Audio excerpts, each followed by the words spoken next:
Francie. Here. Aiken. Here.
And keep dipping into the general fund or continue to cut away at other services. EMS should be a standalone utility and cover its costs. The city has unfortunately too frequently, too often just continued to kick the can down the road and hope for better times. We can't continue to do that. We need to have sensible budgeting and income and expenses. And we need to cover our costs now. So let's pull the bandage off, let it rip it off. It's going to hurt. I'm sorry for those people who are gonna be impacted negatively. I know it'll hurt, low income and people on a tight budget, and a fixed income, but then hopefully in years to come, the city can just kind of keep things increased on a very nominal basis as they should annually increase. Just a few dollars here or there, not $30 or $40 a month. But I definitely think the council should go ahead and pass the proposed EMS tax rate increase at the full amount and get it over with, get it done. So, thank you. Thank you. Are there any other public comments? All right, so we'll move on to Council President's floor with the consent agenda. Motion to approve tonight's consent agenda, which includes the minutes from the January 28th meeting, accounts payable and payroll. Second. It's been, the motion's been made and seconded. Is there any or discussion on this? Seeing none, all in favor? Aye. Opposed? All right, thank you. Passes.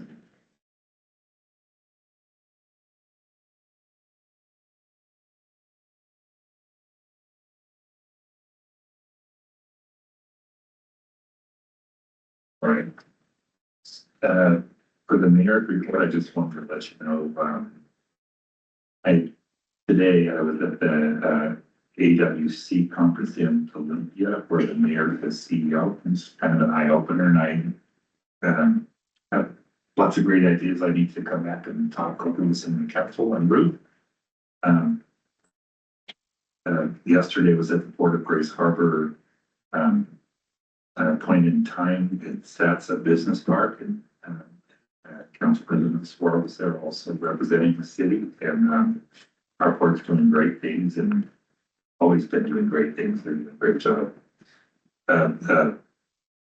Terminal board expansions come along wonderfully, and I'm really excited.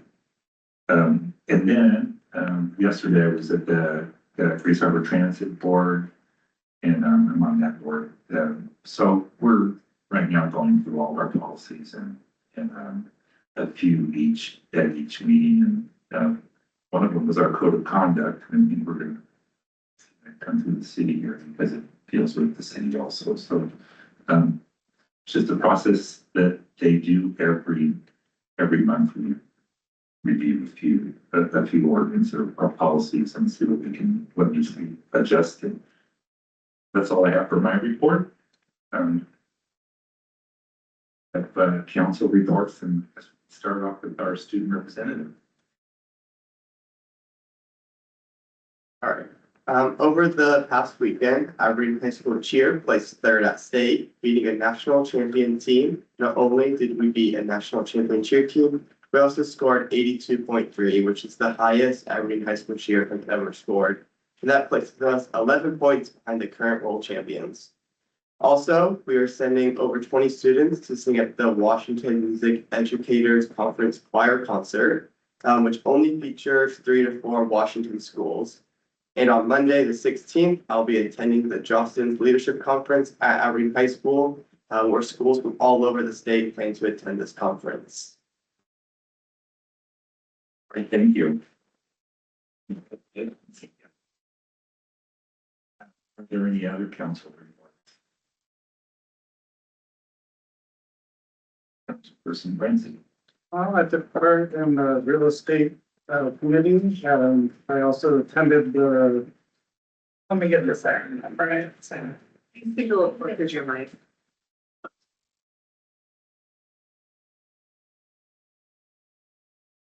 Okay, the Southwest Regional Transportation Planning Organization.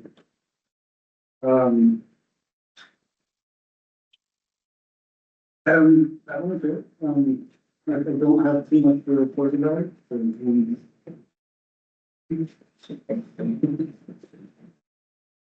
Right, any other council reports? Council President Paul. Another lengthy one for you guys again, this council meeting. I've been tasked by the mayor to fill any empty council seats for city committees and boards for outside agencies. Emails were sent out to each of you. So far, it looks like we've covered our bases.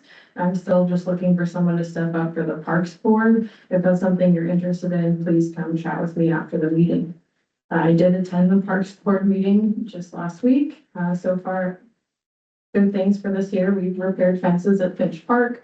We're also painting those bathrooms with graffiti-proof paints. We installed a new spigot at Garley Park for the dogs to have some water, and the mobile surveillance unit has been moved to Morrison Park. I met with the chair of the Economic Development Advisory Committee to get an idea of what they've been working on. They've narrowed down their core priorities, and the research process has been delegated to members of the committee. Last Friday, I sat in on Greater Grace Harbor's Legislative Affairs briefing on Friday morning. I asked Representative Walsh what momentum House Bill 2489 has up on the Hill. He and Greater Grace Harbor's lobbyists shared that if the bill is presented on the floor in the coming weeks, it is not likely that it will pass. I'll continue to stay up to date on its progression until the end of the legislative session. I also attended the Real Estate Review Committee, the Police Pension Board meetings on Monday. Yesterday, I attended the Port of Grace Harbor Annual Business Report on Tuesday, as the mayor mentioned. We are celebrating 115 years of having a port here in Grace Harbor, which is definitely something to be recognized, as well as the fact that they were awarded Port of the Year last year for 2025. Lastly, I printed out the mission, vision, and goals, which includes the council priorities for each of you. I just wanted you to all have them readily available so that while you're thinking about things you may want to work on this year, you can find a priority that it aligns with. That's all from me. Any other councilor? Seeing none, we'll move on to staff reports with administrator plans. Thank you, Mayor. I'm going to report out to all of you the fourth quarter metrics for 2025. This is our final metrics of the year. And I'll do a summary after each section. Share my screen.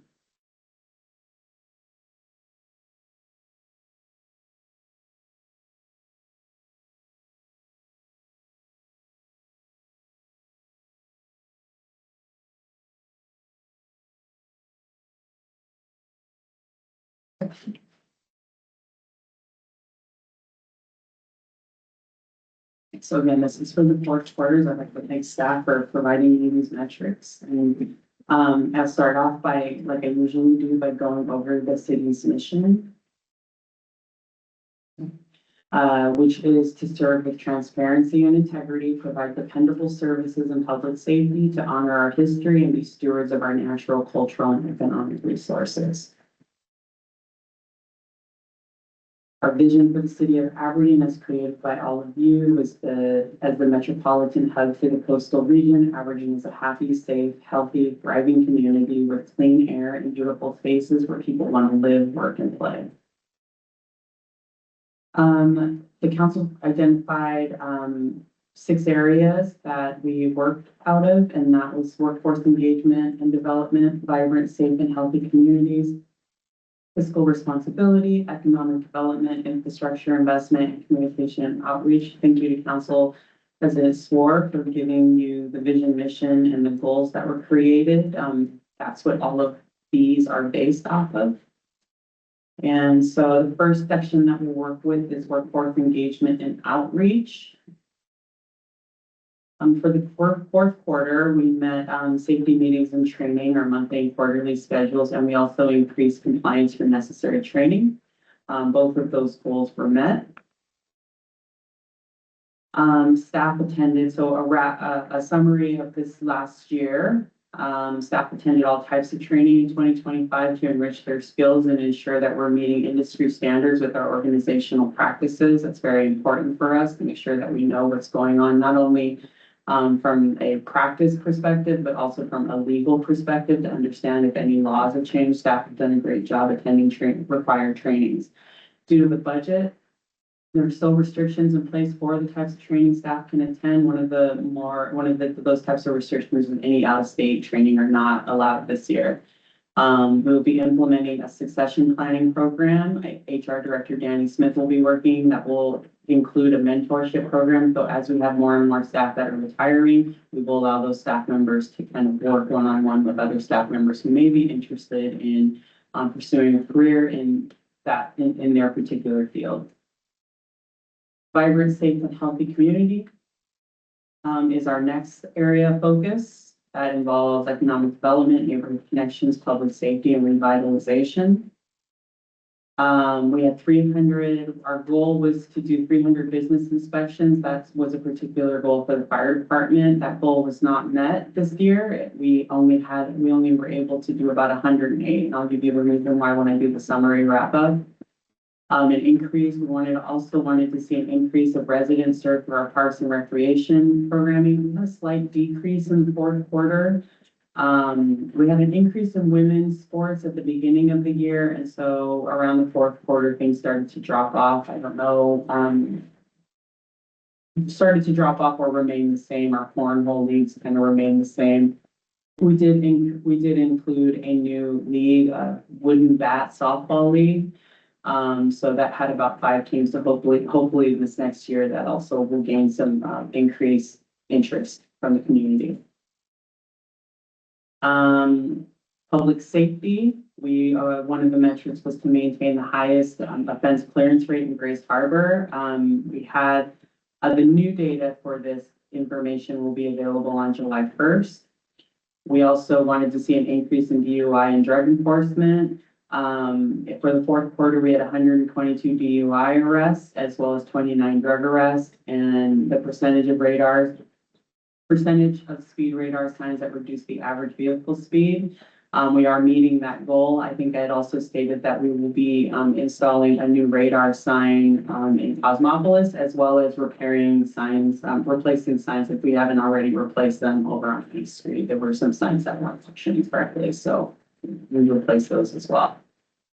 Crime reduction, that was prior than the prior year for the fourth quarter, and for the year we were down 11%, which is the higher rate. I will give you these numbers, but Chief Green will provide a full report to all of you in April. This one? Oh, okay. So he will have all the metrics in there, and I think some of the numbers are really positive from what we're seeing so far. For fire response times, our goal was 80 seconds, and we are not meeting that goal. We have not met that goal this year, although we have decreased it. We're still at 173-second response time. Training hours, our goal was 10 hours per month per firefighter. We were exceeding that goal in the fourth quarter at 18 hours and 72, or 18 hours, approximately almost 19 hours per firefighter. Our turnout time for EMS dispatch, our goal was 60 seconds. We're not meeting that goal. We're still at 143 seconds. And public safety community satisfaction, we will launch a new survey in 2026. So just a wrap up of 2025 for vibrant, safe, and healthy communities. Our fire department exceeded training time in the fourth quarter, which is very positive. Chief Bowling explained that they've detected some issues with the data that's reported from E911. So they'll be working with them to determine where those discrepancies may be, because they are impacting the measurement of our response time.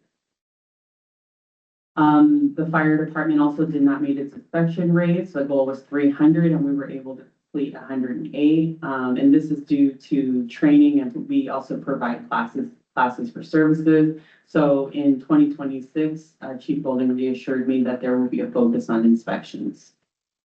The police department, again, was #1 for offense clearance rate in the county, 214 DUI arrests total for 2025, which is up 6% over the average last 5 years, and 151 arrests in total for 2025. We had 149 in 2024. The next area is fiscal responsibility. That encompasses employee accountability, employee health and wellness, strengthening our finances and our policies. For employee accountability, We are meeting all of our goals, ensuring that our accounts payable is 95% accurate, our timesheets are 95% or more accurate, and our accounts payable are paid within 30 days. I will give kudos to Public Works who made some key processes changes in the last year, which helped improve our time frame of which we send out our payments. For business licensing, because it's the end of the quarter, we came in at 691 of our businesses are not in compliance with filing their quarterly taxes. That's kind of typical. Most of those businesses are report zero for any kind of income that they've received. So they kind of take their time reporting their taxes. So the second quarter we should see, or excuse me, the first quarter of this year, hopefully we'll see an increase in that compliance number. We had 48 new business applications in the fourth quarter. 40 of those have been approved. None of them have been closed, and 8 of those are still pending licenses. Our utility bill customer payment compliance is one of the best that I've ever seen. We are at 99% compliance.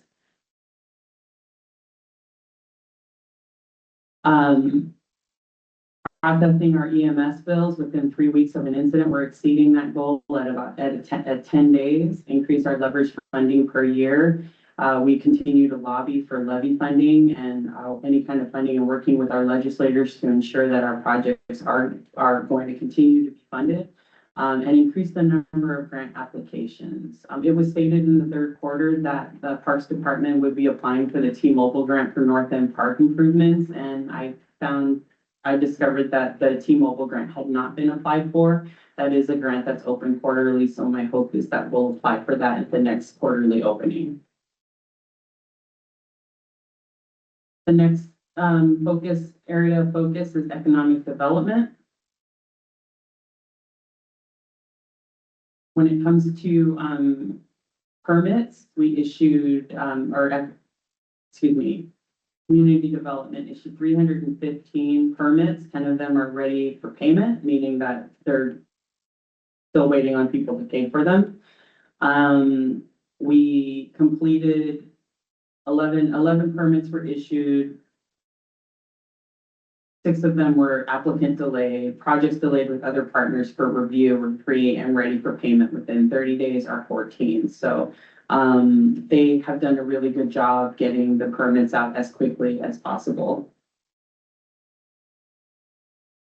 Other aspects of economic development, we wanted to make sure we were 100% complete on all of our inspections. Our building official conducted in the fourth quarter 251 inspections. Our building specialist completed 163 inspections.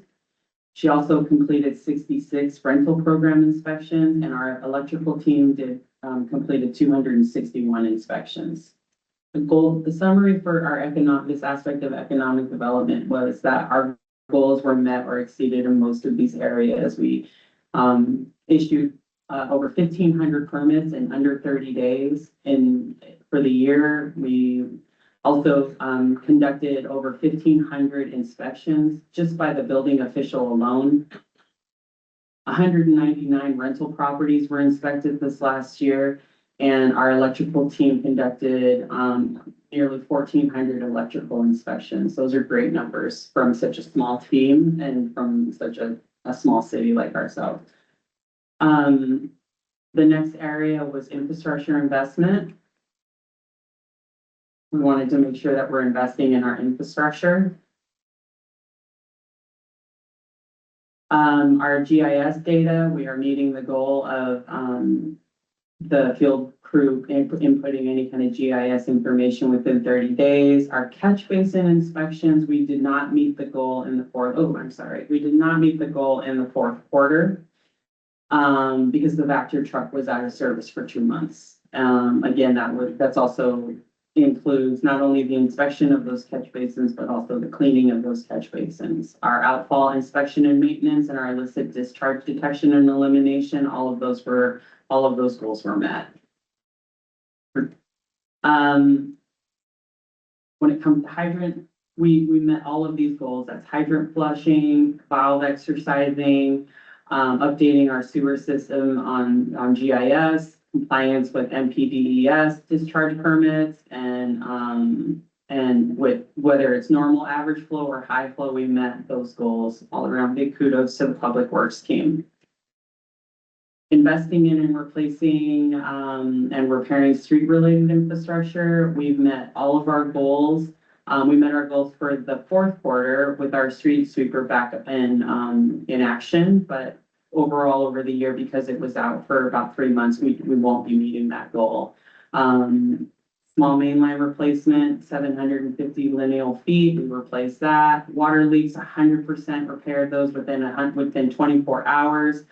Hydrant replacements, we met that goal. Hydrant vegetation maintenance met that goal, as well as domestic water main lines vegetation maintenance.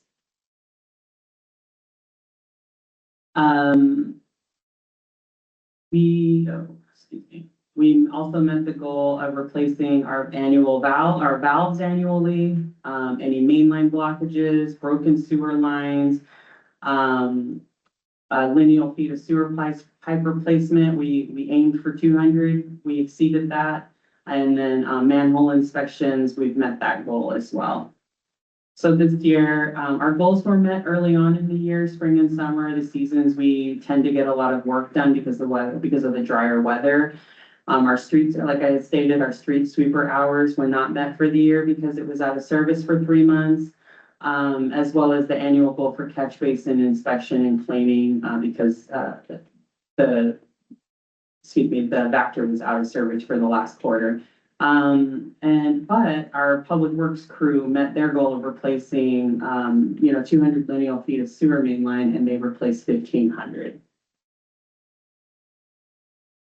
Communication and outreach is our last area of focus, and that covers communications, employee accountability, neighborhood connections, partnerships, and public safety revitalization.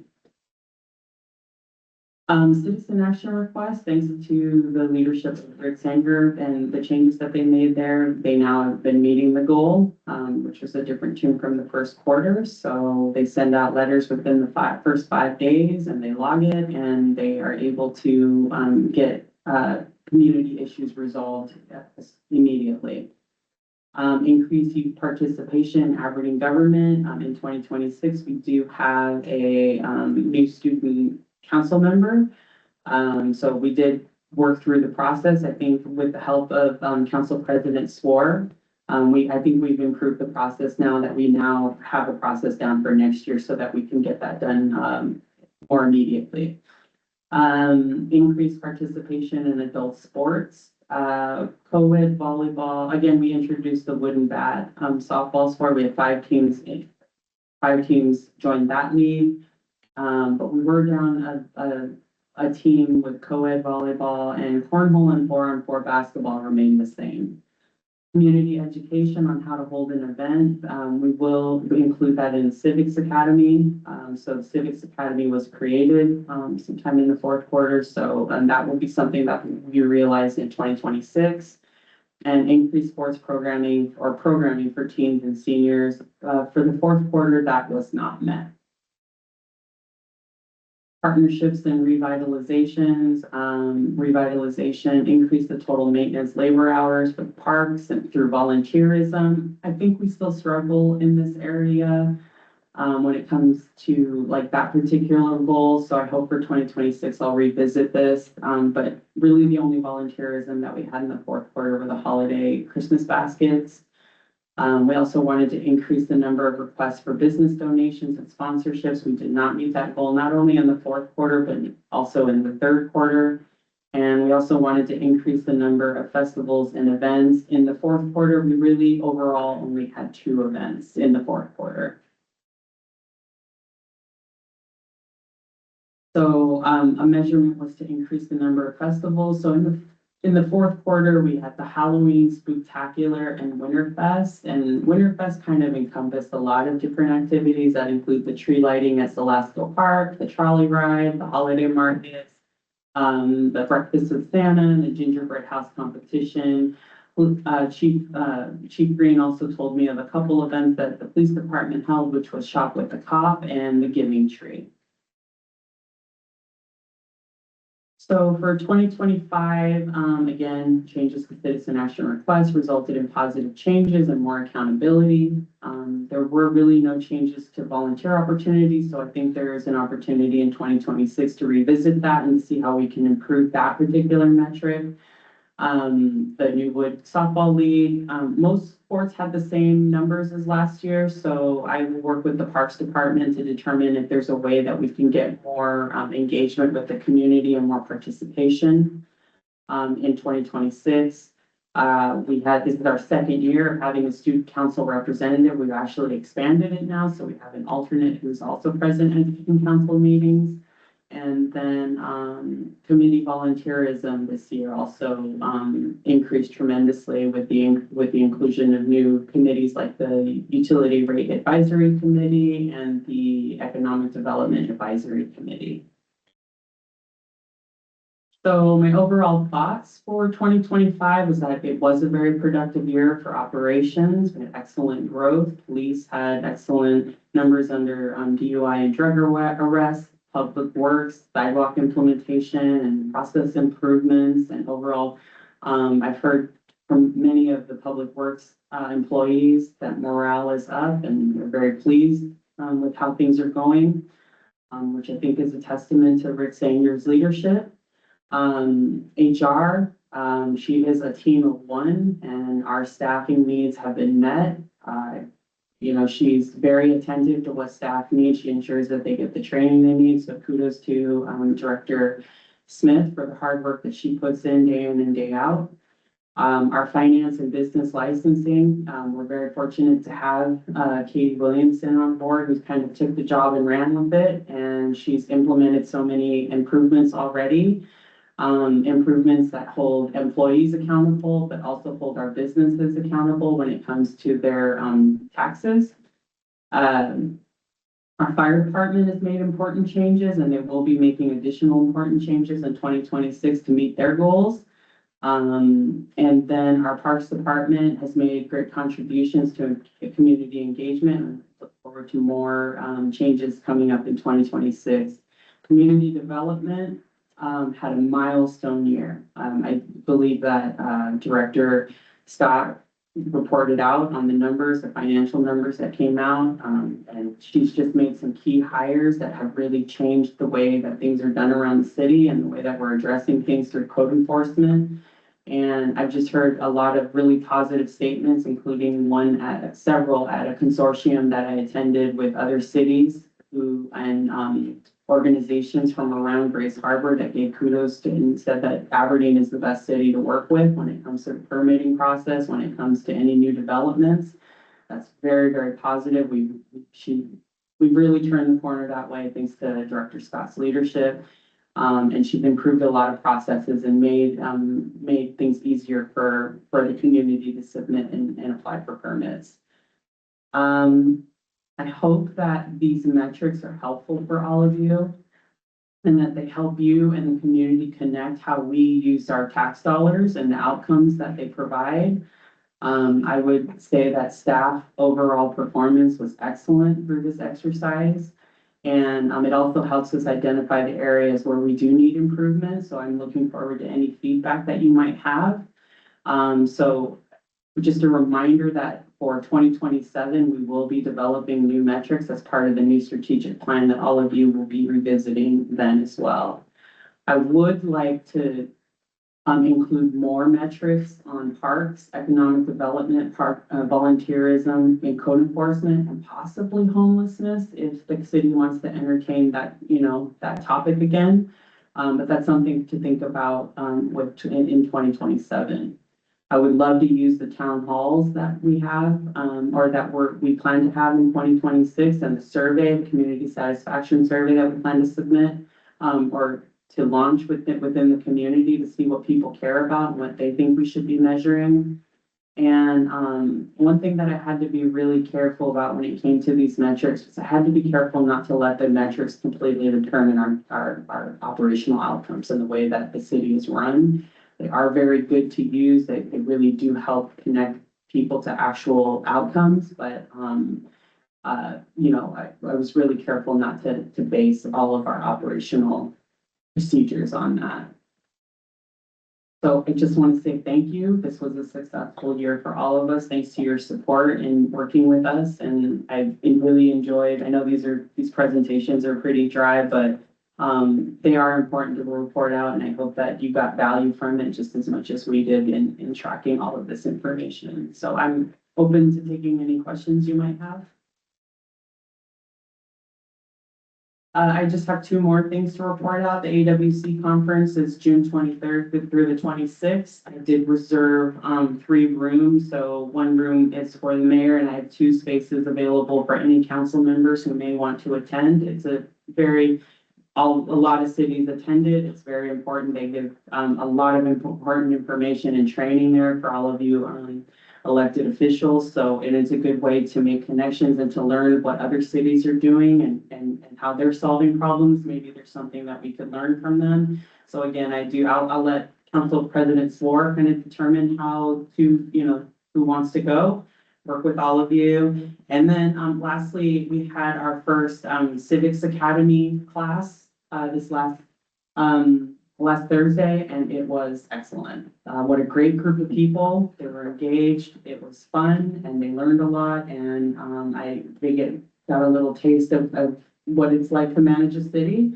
Tomorrow will be the finance class that will be led by Finance Director Katie Williamson, and that will be hosted at the Log Pavilion. So I'm open to any questions you might have for me regarding those topics. Thank you very much. Thank you, Administrator Thomas. Are there any director reports?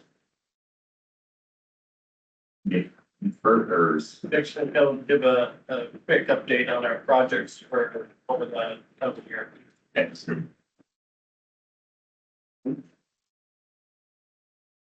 Yeah, we actually didn't plan.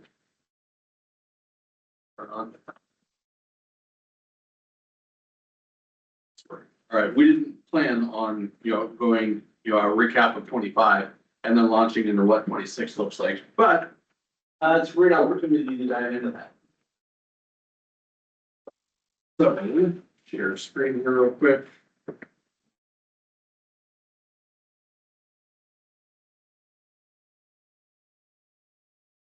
So what we wanted to do is as Director Sanger noted, we want to talk a little bit about what 2026 is going to look like for the Public Works Department and our capital program. So what we have, and I apologize, the text is tiny because there's a lot of activity that we are currently working on.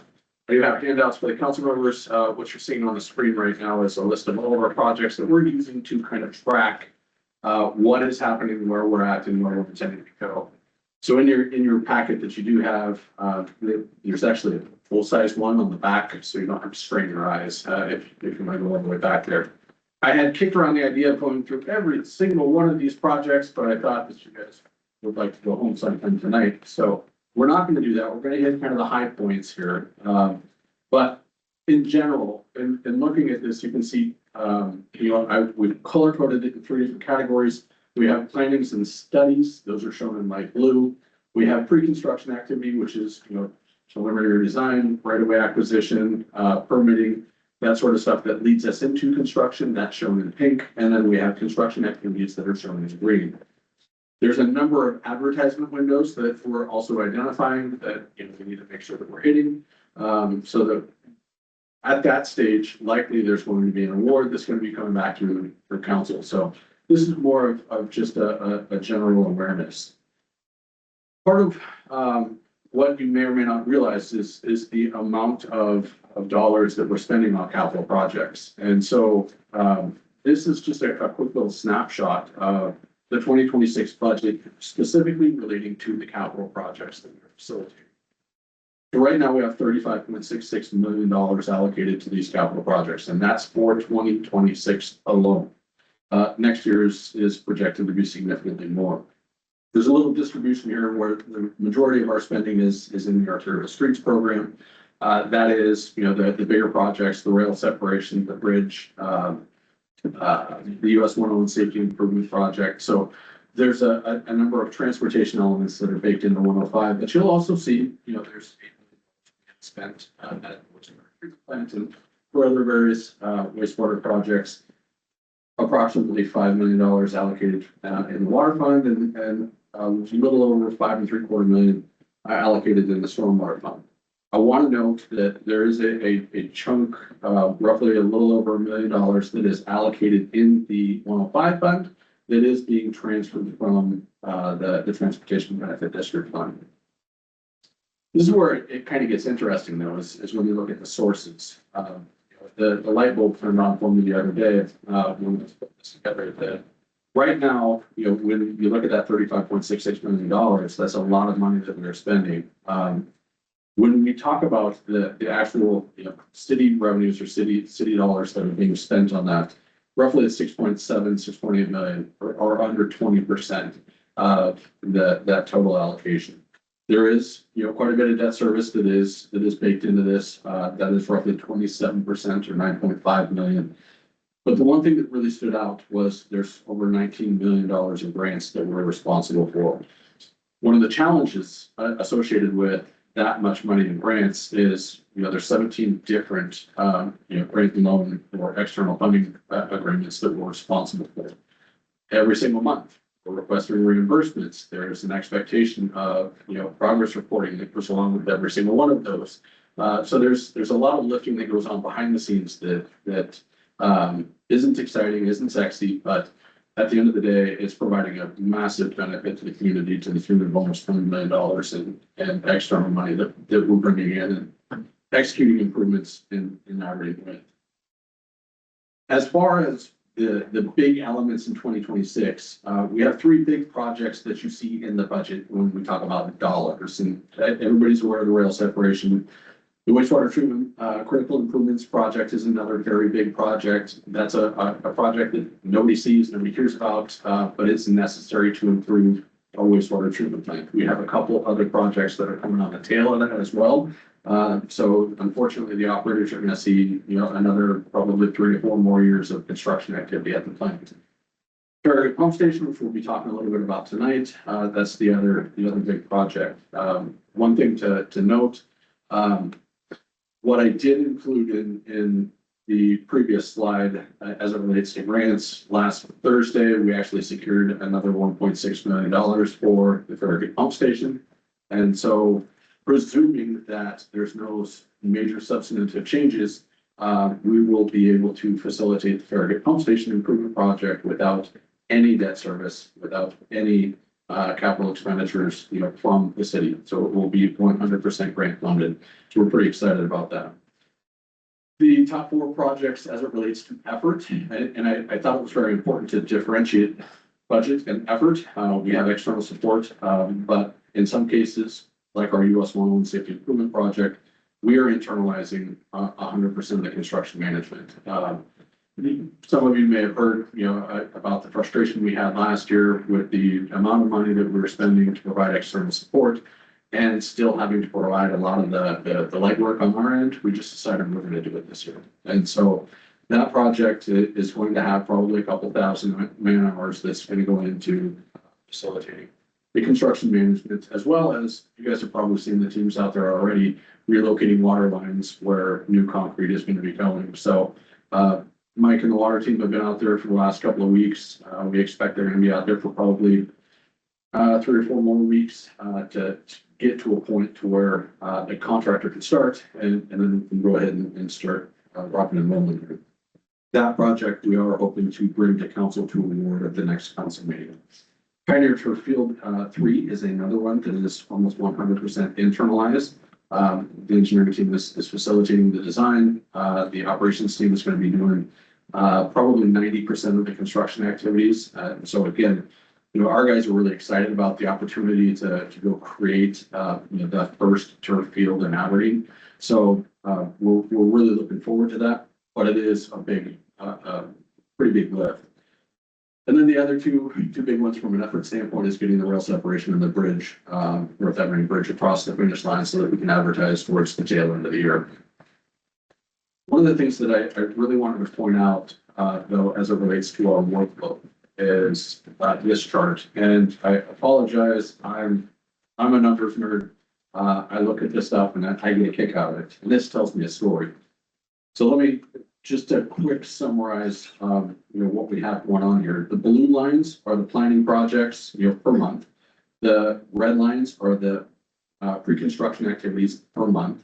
And the green lines are the construction activities per month. And the, line up top indicates how many total projects that we have going on at any given time. So in February, right now, we have 35 active projects. And what that means is that there's an expectation that all of my team members or somebody on my team needs to know what is happening on every single one of those projects. If there's something that comes up, we need to be able to respond. If one of you asks questions, we need to be able to respond. What I like to avoid is the concept of, oh, hey, let me go look into that. I like to make sure that we have the answers so that we're able to respond, rapidly. And that's essential when we get to construction. If there's a problem, we need to make sure that we're responding rapidly. If we're not responding rapidly, delays come into play, that increases costs. That translates to bigger impacts for all of us. One of the things that we identified is that as we advance into the construction season this year, we're going to have 14, and this slide is actually incorrect, it's 15 active construction projects over the summer. I can honestly tell you that in my career, I've never encountered something like that. And honestly, I hope to never encounter it again. This is going to be a massive lift. I'm not excited about it, but we are going to get through it.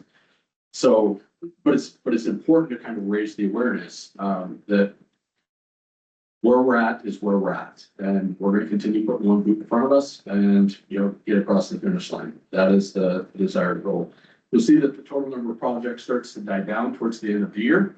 That is actually intentional. At the end of the year, the expectation is that we're going to be lifting off the ground rail separation and the North Aberdeen Bridge, which, those two combined are almost $100 million total. So those are going to be very heavy lifts for our team as well. As it relates to delivery team members, many of you know this, many don't. So I wanted to kind of walk through it briefly. We have, 6 team members, including myself, as it relates to the engineering staff. We have Kyle, our E3. We have 3 different E1s, Kevin, Gabby, and Andres from column AC. We've got Trace. Those are the people that are responsible for delivering all of those projects that I showed you. We have to be touching all of them. And just give something to a consultant and say, go solve. We have to take that thing across to the finish line. So one of these people are going to be touching that project and shepherding it all the way through. So keep in mind, just doing some quick math, that's 36 projects. Each one of these people are dealing with a minimum of 6 projects, and that's assuming that we're not overlapping, as well as dealing with all the permitting tasks and all the other things that come to fruition that are asked of us at times. We do have a lot of external support, 1, 2, 3, 4, 5, 6, 7, 8, 9, 10 different consulting firms that we're working with. So it is a challenge trying to remember everybody's names sometimes. But we are also working with a lot of contractors as well. So the key pieces is 2026. What should the community expect? Most of the construction projects, when you go through that cheat sheet that I gave you, most of those projects will be quote unquote out of the way. So what does that mean? That means in most cases, you're not going to experience those on a day-to-day basis. That's not to say that all of them are going to be that way. Pump station 13, for example, over on Height. When we reconstruct pump station 13 on Height, the people that live over in that area are going to be intimately aware of that reconstruction project, unfortunately. So in most cases, as you're traveling around through Aberdeen, you're not going to see most of these projects. The one big one is the U.S. Safety Improvement Project, which is from the Shameless River Bridge all the way to the Causey city limits. That road, we're facilitating a road diet, so we're basically taking those 2 lanes and converting them to 1 lane directionally and adding bike lanes, modifying the bulb outs, and adding storm drainage through the area. So there will be a lot of construction activity this summer in that area. There will be traffic impacts in that area, 100% guaranteed. Then the last piece that is I wanted to make sure that we hit was that our workload, our capacity from a permitting standpoint over the summer, we identified all those construction projects. Our capacity this summer will be impacted. And so please be patient. if you hear complaints about, permit response time, we just talked about the metrics. One of the things that helps us is getting those in before we get to construction. So the sooner we can get stuff in, the sooner we can make sure the things are processed. Our team's, turning permits relatively quickly right now. Once we get into construction, I can't guarantee that. So those are the key things to take away from 2026. We're happy to answer any questions if you guys have any.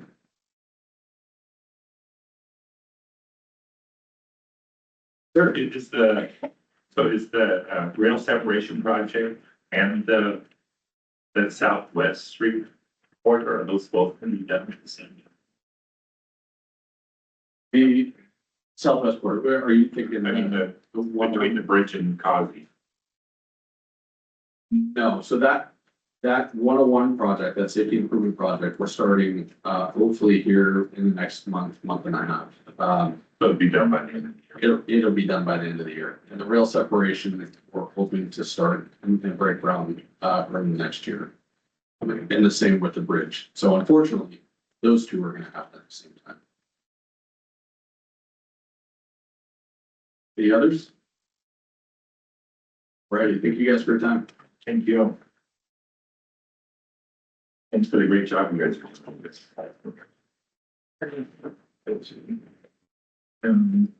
Any other directors with reports? No? Okay, move on for a request for council action and we'll go to finance with Chairperson Fredo. Okay, report, we are requesting the city council award the 2026 lodging tax grant as presented and authorize the mayor to sign the grant agreement with each organization. This is, we stated before, but we did remove the Intermountain Foundation. Second. Okay, thank you. So there's been a first and a second on this. Is there any discussion? No? Okay, so there's been a motion, a first and a second. All in favor? Aye. Opposed? Good carries, thank you. Next, we have a resolution requesting the city council authorize the surplus of the 6th Daniel Defense Caliber Patrol Rifles from the police department by resolution. Second. Been a first and a second on this request. Is there any discussion?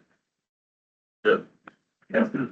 I do have a couple questions on this. One is who would these rifles be getting sold to? Is it general public or, No, That would be a federal. okay. And then just out of curiosity, I was wondering, how moving to shorter barrels and noise suppressors create a safer, platform, I guess? Sure, so traditionally, the AR rifle platform is 14 inches with a 2-inch blast compressor, so effectively 16 inches. So what we're doing is taking a 12-inch barrel, and then we have 4 inches of the suppressor. But what the suppressor does, it takes the noise from the rifle itself to a level you can sustain without having an actual shooting. Officers don't lose hearing in their ears, witnesses don't lose hearing. That's where it's much safer. All right, thank you. Is there any more discussion? All in favor? Aye. Opposed? That's the schedule. And what are public safety with Chairperson Hart? We met earlier tonight, not a lot of things to discuss. We don't have anything for the council tonight, except for the thing that finance had. We do, for Aberdeen Police Department, we have VIPs that contributed 159 hours during January. If we value that at $16.66 an hour, that contribution comes up to over $2,600 in service to the city of Aberdeen. They also have a vacant police officer position open. And the fire department also has 2 vacancies. And we learned tonight also that Grace Harbor County is having some discussions on redistricting the county to ensure that we have better fire coverage to the whole county for fire districts. And I have no actions for the council. Okay, thank you. Moving on to public works with Chairperson Branson. All right, we met yesterday, but we're trying to change our meeting times to Wednesday, 4 o'clock. Tonight we have 4 items. One is a public hearing and 3 reports. Start off with the public hearing. City council shall host a public hearing to receive public testimony on proposed annual project plan for the year 2026. I move that we open this public hearing. Second. Is there any discussion on this? All in favor of opening public hearing? Aye. Opposed? Aye.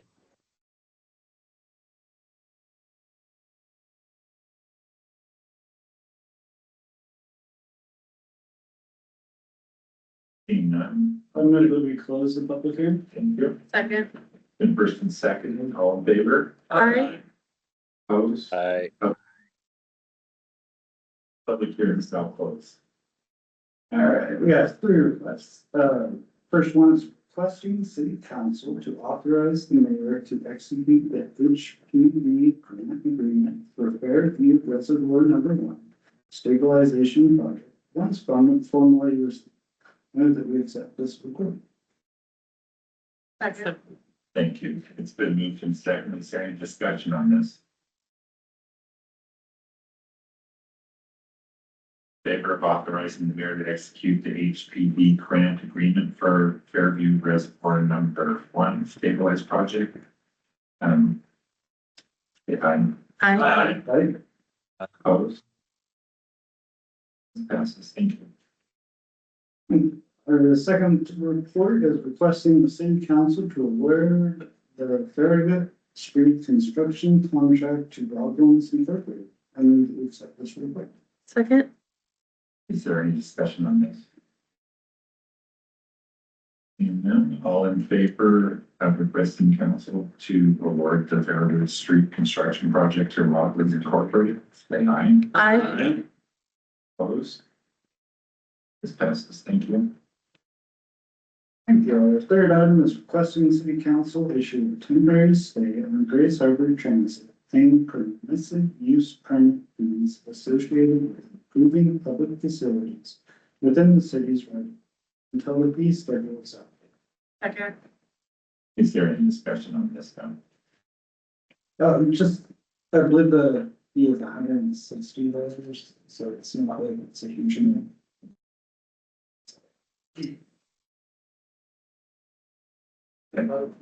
Okay, all in favor? Aye. Opposed? That is passed. Thank you. That's all in public works. Thank you. All right, now we'll move on to special agenda items with Council President Slower. Motion for city council to adopt the proposed resolution to accept the report and recommendation from the mayor and the real estate review committee designating the property at 2704 as surplus, allowing for the sale of said real property. But is there any discussion on this? Seeing none, all in favor of request the city council adopt a proposed resolution to accept the report and recommendations from the mayor and RERC designating the property at 2704 as surplus and allowed to be sold. All in favor, say aye. Aye. What, 2704, what, that's just a house number, it's not a street. 2704 Specific. All in favor? Aye. Opposed? Oh, passes. Thank you. All right, now we'll go back into public comments and please limit your comments to 3 minutes and start off with your name and your ward or city, please. Hi again, Stan Steedorf, Fourth Ward. So it was interesting when City Administrator Clemens was going through all of the goals and priorities and things of the city and the council. I noticed that one of the key priorities was fiscal responsibility. And I do ask, I think it's not fiscally responsible to not increase the EMS tax. It would be fiscally responsible to cover all of those costs, cover those expenses with that tax increase now, so you don't have to keep diddling around with this. Thank you. Is there any other public comment? And on the tax, on our, property tax, why is it here that we pay it individually? The way that the the way that the RCW, the law is written, it is, utility tax is the form that it takes. Some cities do apply or reach out to the voters to go for levies. And so that would be a levy if it was put on property tax. But the way that the RCW is written for specifically for EMS utilities is that it goes through, it's a fee, it's not a tax. So there is a difference. This is the cost of service. So, a tax is a whole other thing, and where cities can use taxes for any particular fund, for any particular reason, where this is a fee for the cost of service that the city is providing to the community. And so that's why it's done separately, because that's the way the state law dictates us to use that. Never lived any place before where it wasn't on the tax roll. That's why I just don't get it. And that's considered a levy, and that's considered a tax. What the city is proposing is a fee. It's for the actual cost of service, no different than how you use your water or your sewer service or stormwater. Those are fees. They're not considered taxes. So what is the reason that you don't put it on the taxing instead? Why would you not? Because this is the way this, first, I hate to say this, but this is the direction that the city has used is for that. It involves, it's just the decision that the city goes with. The levies, as you can see in the city of Elma, they voted down recently, their police levy.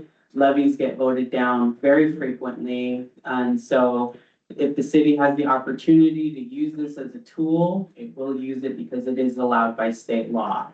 Levies typically, I think they have also are capped as to how much we can appeal to voters to pay for. So in the end, most likely the city would still be funding and supplementing it through our general fund and impacting our general fund departments, which includes our police department, code enforcement, parks, and and streets and things like that. So strategically and financially, it makes more sense to go for to use the other route, which is the fee, the EMS cost of coverage. So sorry, that wasn't the best explanation, but I'm happy to speak with you after this and kind of talk to you as well. And so, or schedule a time to talk with you about this as well. Okay, thank you. Thank you. Hi, Casey Morris on Ward One. Not that I'm gonna advocate for this position, but one thing I was curious about, Councilmember Hodgkin brought up either last meeting or the meeting before that, the idea of privatizing the EMS. So my hope is kind of for the benefit of the public and the council, maybe that could be part of the discussion coming forward, what that might look like and other options. Thank you. Good idea. All right, is there any other comments? That's good. Or if somebody has anything for the good of the order, I'm sorry.